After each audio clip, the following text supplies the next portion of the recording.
Anda kembali bersama kami dalam Profit dan dalam segmen G20 Indonesia 2022 masih bersama saya Syarifah Rahma.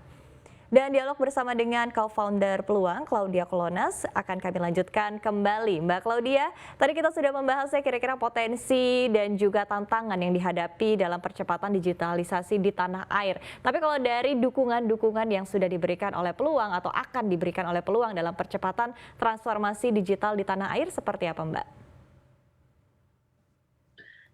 Peluang turut serta dalam membangun percepatan transformasi digital melalui program edukasi kepada masyarakat. Jadi khususnya seperti edukasi finansial yang masih menjadi program utama kami. Peluang berupaya melakukan edukasi melalui konten yang mengedukasi di media sosial, webinar dengan mengundang beberapa narasumber yang kredibel, IG Live untuk market daily updates, maupun Telegram discussions. Sehingga harapannya pengguna kami mengerti produk dan resiko dari tiap produk yang dihadapi ketika memulai investasi.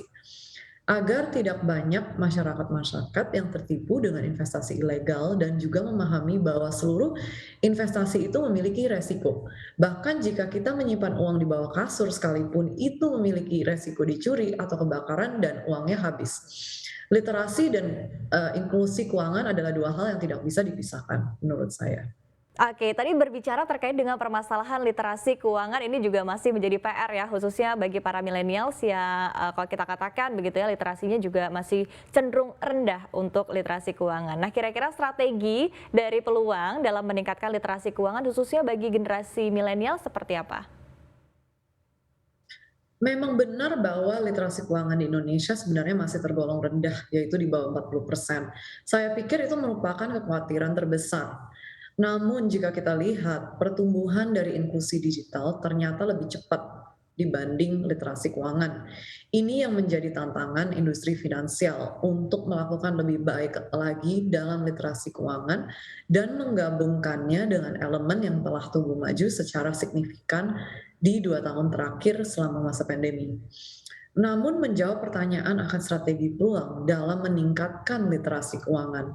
Peluang berkomitmen dalam melakukan edukasi melalui media sosial, bahkan kami selalu mengupdate berita terbaru serta pembelajaran yang mudah dicerna melalui Peluang Academy. Peluang Academy ini dapat dibaca melalui website Peluang maupun aplikasi kami. Setiap harinya kami juga rutin mengadakan IG Live Sessions yang menjabarkan market daily updates agar para pengguna Peluang mendapatkan insight tersendiri saat melakukan analisa pasar. Terakhir kami melakukan kerjasama dengan mitra-mitra seperti Gojek untuk melaksanakan IG Live Sessions yang juga masuk dalam program finansiapnya mereka. Jadi di sini Plong tidak bekerja sendiri, melainkan juga bersama dengan para mitra kami mewujudkan peningkatan literasi keuangan.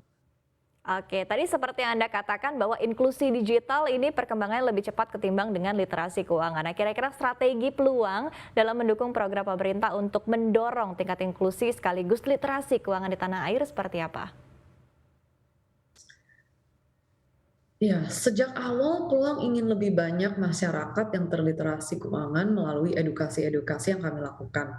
Baik melalui konten di media sosial, Peluang Talks seperti webinar, Clubhouse Talks, IG Live, dan Telegram Discussions. Hal ini sejalan dengan program pemerintah maupun instansi terkait untuk meningkatkan literasi keuangan masyarakat Indonesia. Selama program edukasi ini, terlihat antusiasme dari para peserta yang hadir dengan banyaknya pertanyaan yang dilontarkan. Oke, di tengah momentum Indonesia sebagai presidensi G20 begitu ya, kira-kira kalau kita bandingkan dengan negara-negara yang tergabung dalam G20 seperti apa sih sebetulnya tingkat literasi keuangan khususnya di tengah disrupsi digital dan juga masa krisis pasca pandemi COVID-19? Ya, di masa pandemi yang dibarengi dengan disrupsi digital ini, sebanyak 1,7 miliar penduduk dunia belum mempunyai akses pada sektor keuangan. Berdasarkan data OJK pada tahun 2019, indeks literasi keuangan Indonesia baru mencapai 30% dan indeks inklusi keuangan sekitar 76%. Angka itu berbanding jauh dari Singapura di angka 98%, Malaysia di angka 85%, dan Thailand di angka 82%. Tingkat inklusi keuangan tinggi dengan literasi rendah menunjukkan potensi resiko para investor yang begitu tinggi.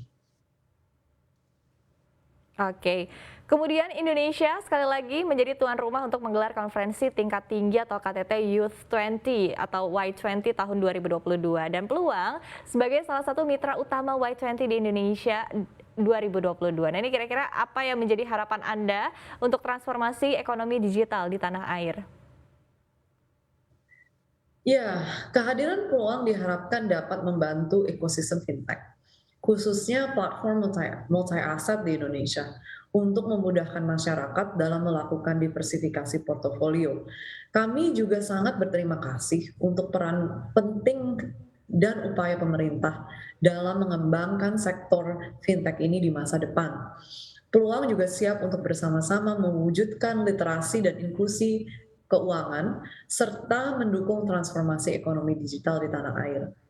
Peluang berharap dapat terjadinya koalisi bisnis transnasional, khususnya dalam inovasi transformasi ekonomi digital dalam presidensi G20 Indonesia saat ini, yang mungkin bisa dimulai dari negara Troika G20 ataupun ke negara yang sudah menggunakan blockchain secara massal, yang juga sangat kuat dalam industri fintech-nya untuk mendorong digital financial literacy. Oke, itu dia. Kita harapkan tentunya agar proses digitalisasi di Indonesia ini juga semakin masif, tentunya semakin lancar begitu, dan kita harapkan juga bisa berkontribusi yang luar biasa tentunya bagi perekonomian kita. Terima kasih sekali co-founder dari Peluang, Claudia Colonna, telah bergabung bersama kami dalam Profit CNBC Indonesia. Sukses dan sehat selalu untuk Anda. Terima kasih. Ya, dan usai jeda, Profit akan kembali dengan sejumlah informasi menarik lainnya. Jangan kemana-mana, tetaplah bersama kami.